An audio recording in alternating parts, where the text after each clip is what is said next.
dog, and he have enough respect to even talk face to face. You gotta talk through the crack in the door, cause you in there with a minor. You in there with a minor. You gotta talk through the crack in the door. You ain't got enough respect to face to face, and I'm here because of you. You. You know what I'm saying? So I talked to Mace about it, and I'm like, yo, you know, I'm tired of dealing with these fake ass niggas in the industry, and you know what I'm saying? I'm somebody. And he's like, yo, as long as you have that talent, you know what I'm saying, you don't have the right to say whether or not, you want to use it. You know what I'm saying? That's God's gift to you, and as long as you have it, you have to use it.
Anyway, nigga, wow. I'm not thirsty to leak a fucking song with you. Come on, man. With you like that. Yo, now my man dead. Damn. My nigga Kato, you know what I'm saying? Rest in peace, my nigga Kato, you know what I'm saying? It's like, that nigga kept him safe in his own hood.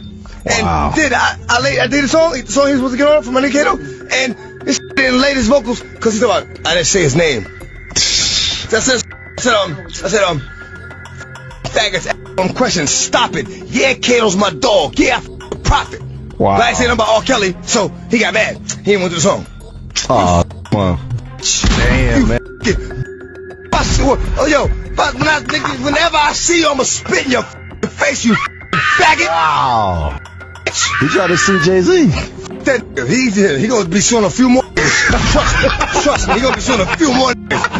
Let me catch that. And my man kept him safe, dog. And he had enough respect to even talk to him face to face. You gotta talk through the crack in the door, cause you in there with a minor. You in there with a minor. You gotta talk through the crack in the door. You ain't got enough respect to talk to nigga face to face, and I'm here because of you. Fuck you. DMX's statements here seem very similar to the ones made by Nas in a resurfaced interview with Wendy Williams, where he accused ZZ of witnessing R.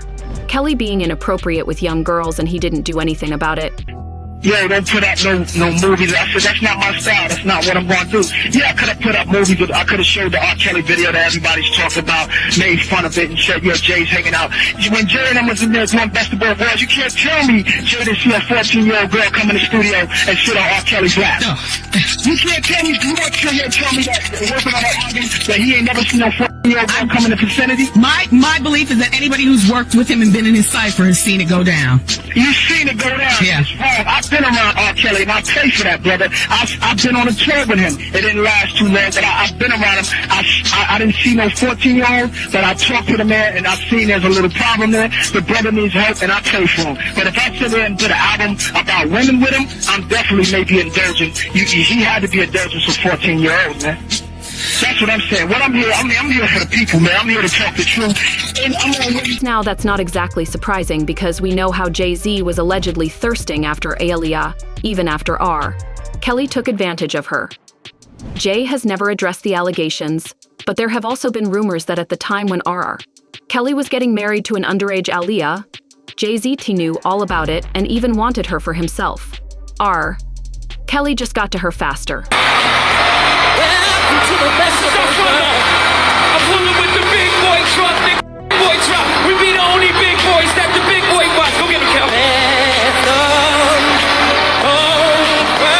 thing about Jay-Z is that he's smart enough to cover his tracks properly so he doesn't get caught up in all the mess Kelly and Diddy found themselves in.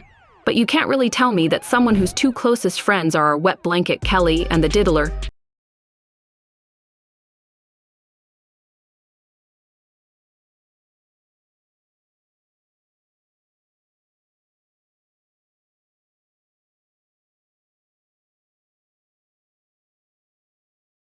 Be honest, like, if you remember the best of both worlds, you don't see my name on it. You know what I mean? And your name is not on either album. Hell no, I never wanted no parts of that.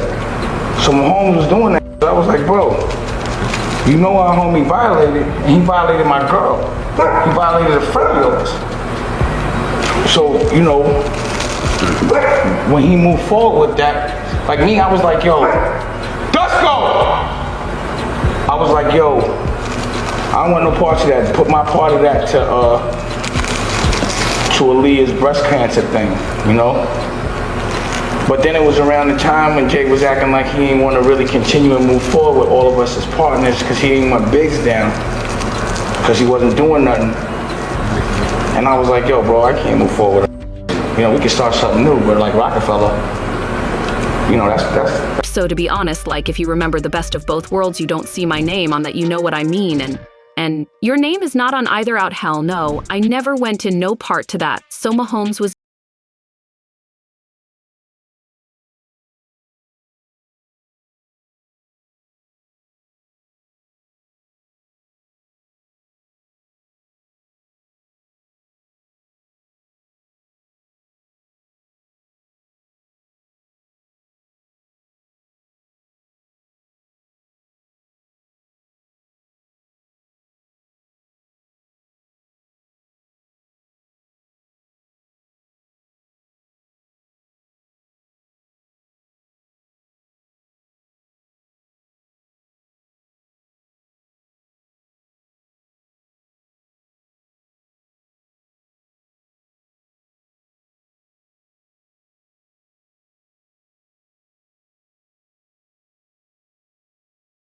told she had to sign the contract or else she'd get thrown out of the window of a multi-story building. Same song here, same artist.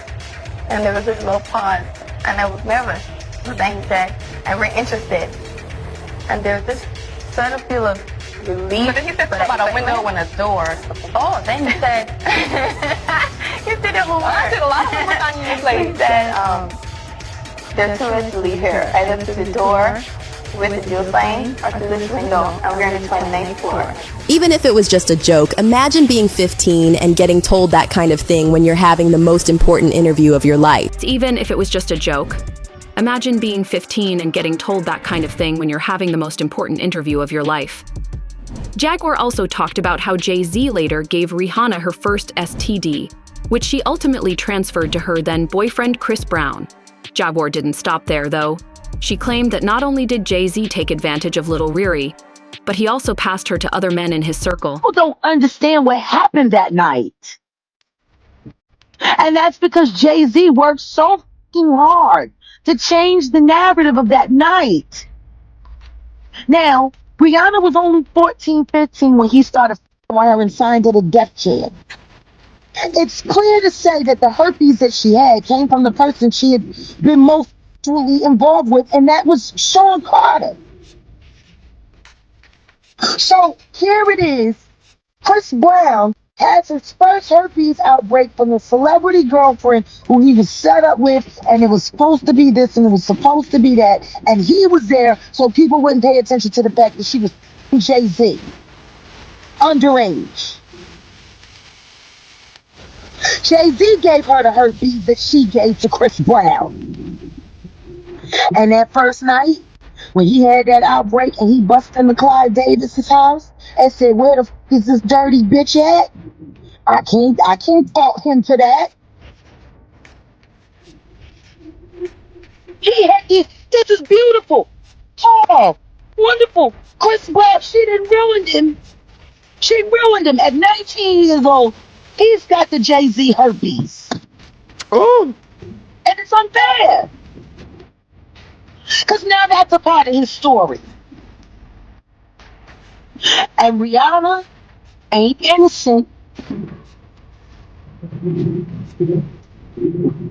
Cause she was in there giving that a job in the coat closet when Chris Brown came and he said she always is sucking something. Then he said, I'm f***ing done with you, and he stormed out of Clive Davis. Allegedly, DMX was aware of all these shady things Jay-Z was doing with the girls in his label, and he was not going to stand for it, so he started calling him out pretty early on. However, at the time, people just labeled DMX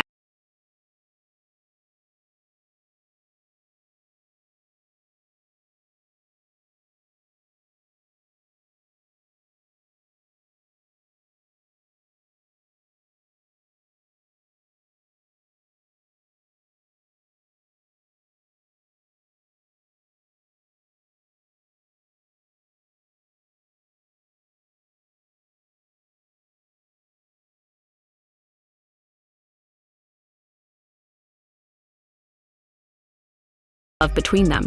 Just about like what he meant to the culture and maybe meant to you personally. By the way, the first time I boycotted the Grammys was for him. We both came out that year. He didn't get nominated. He dropped 2 albums, had 2 #1 albums in the same year. Right. I remember that. They didn't even nominate him. I won that year for rap album.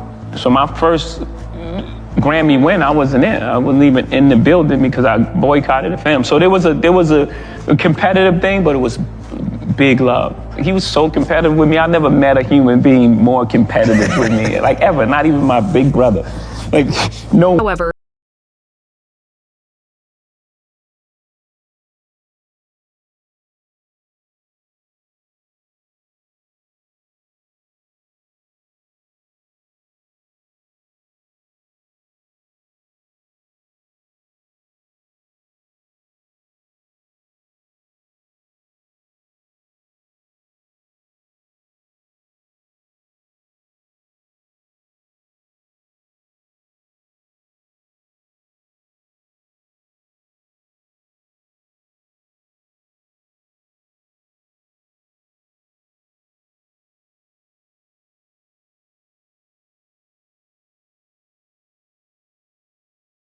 of his big comeback. What happened was, you know, like I said, I had the crazy track record, Def Jam, everything was good.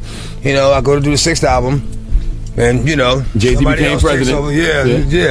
Yeah.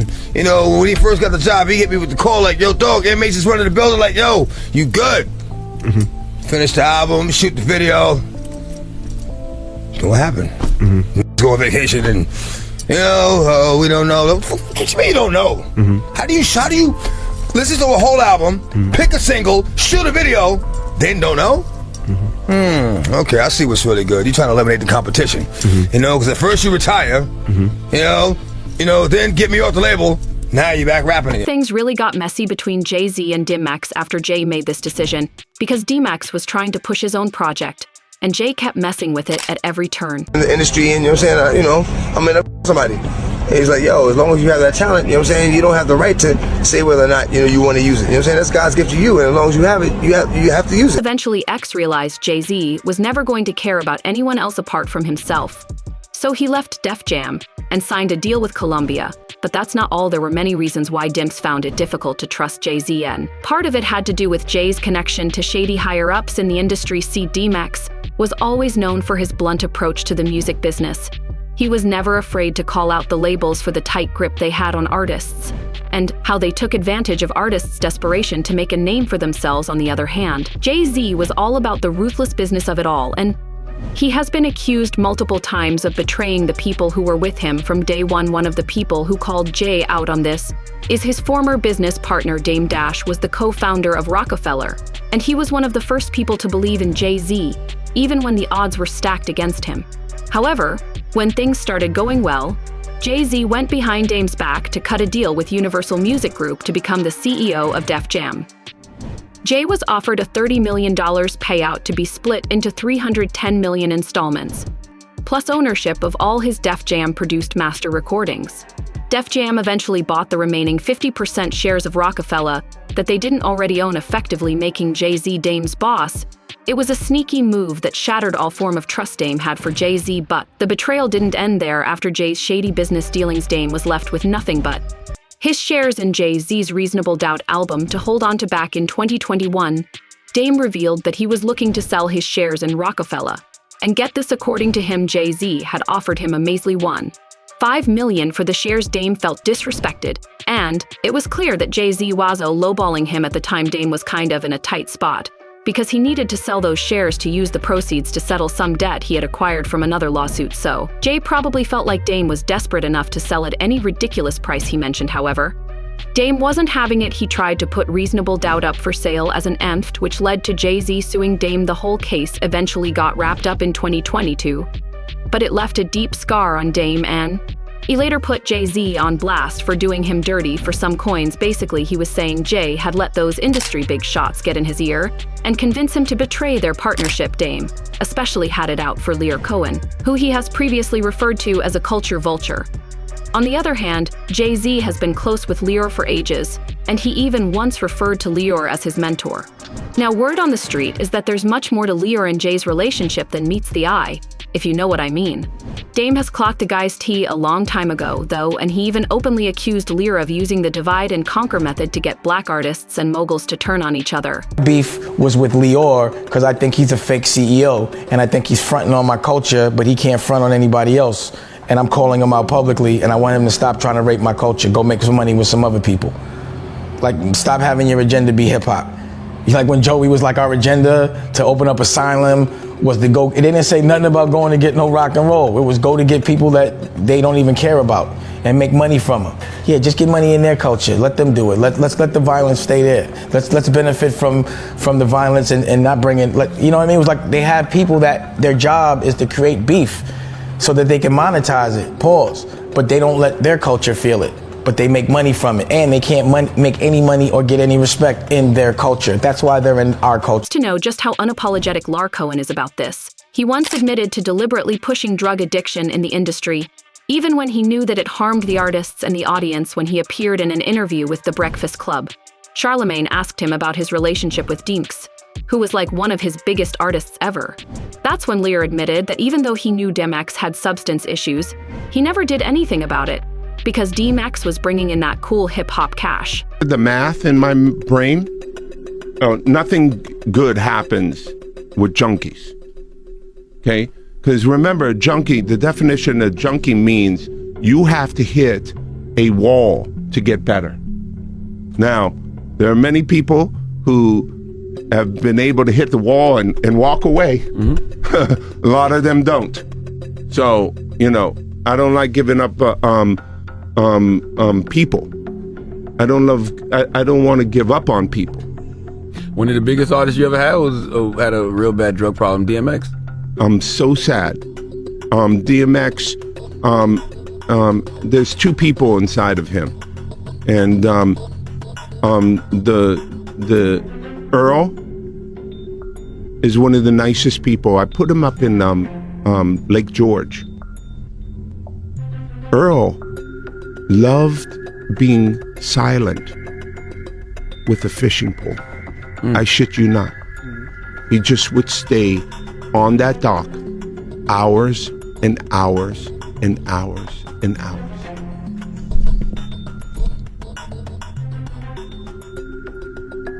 Yeah, very, very sad.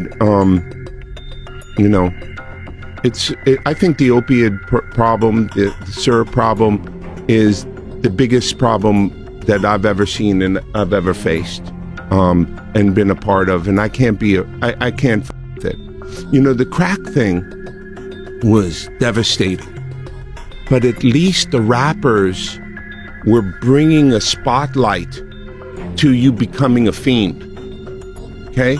And I thought that spotlight, head crack, helped, even though it was harsh and really really rough, particularly on women. But I think it helped change the course of the crack. When Charlemagne pointed out how hypocritical that was, his explanation was just that business is business. So why sign an artist that would promote that? Because I already answered that question. You weren't paying attention. She asked me talent or issues, and I said talent. But I have to I can't give up on people. You don't think that's hypocritical though? You're saying It's the problem's a opportunistic. problem. Yeah. I got people to feed. I got a business to run. You're gonna make Dame Dash take this clip and call you a culture vulture. Charlemagne also pointed out that Lear's statements were going to make Dame Dash pull the culture vulture card on him, and he just acted like he didn't know who Dame was.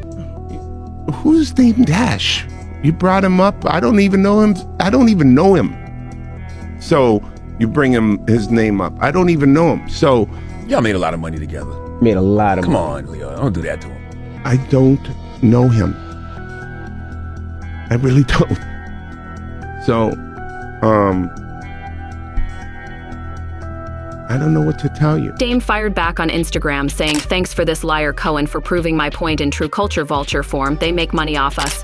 And then tried to erase our true history and act like the real ones never existed. He pays his bills at the expense of us. Big question is, why can't he sell rock music? Why can't he eat with his own culture? Stop fronting on my people like you mean something your own culture laughs at you as. If being a culture vulture wasn't bad enough, when Dimps passed away, Liar couldn't be bothered to attend the funeral. Instead, he sent a pre-recorded eulogy where he dissed X, even called him a gremlin. So DMX clearly had good reason not to trust Jay-Z or anyone he associated himself with, including his other best friend Diddy. One DMX interview recently resurfaced where he accused D of graping his artists. About us, they got signed. They were a safer group. Puff signed them. And it was a blessing and a curse because they were sure they were happy about getting signed first, and they were on the Benjamin and shit was going. But then he made them jiggy and put them in suits and made them write lyrics for him and took all that publishing and raped them. Wow! Like, damn. I'm glad I didn't, you keep that. And we went to so D was like, yo, if you like the locks, like X is like Big Dog, like those are the puffs, like you. First people.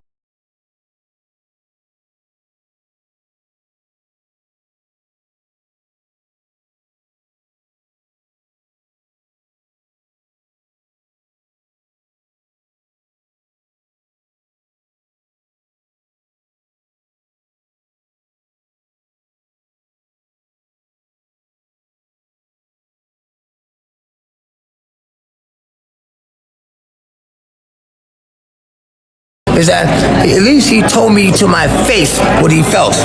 And when D told Puff, he said, yo, if you like the locks, you're gonna love X. And I spit or whatever, and he was like, his voice is too rough, he's not marketable. Didn't like it, but I had to respect it. Let's make some noise for Puff. He came right behind and tried to clean up. So maybe 3 weeks later, when he found out I was getting signed for Def Jam, he was like, "Yo, I'll lace your pockets. I'll double what they gave you and lace your pockets." I'm like, nah, homie. Because if you didn't see the beast that I was, what point did he tell you that? What point? I thought like maybe 3 weeks after I got signed to Def Jam. He's like, "Yo, I'll lace your pockets. I'll double what they gave you and lace your pockets." I'm like, nah, I'm cool. He even told DMX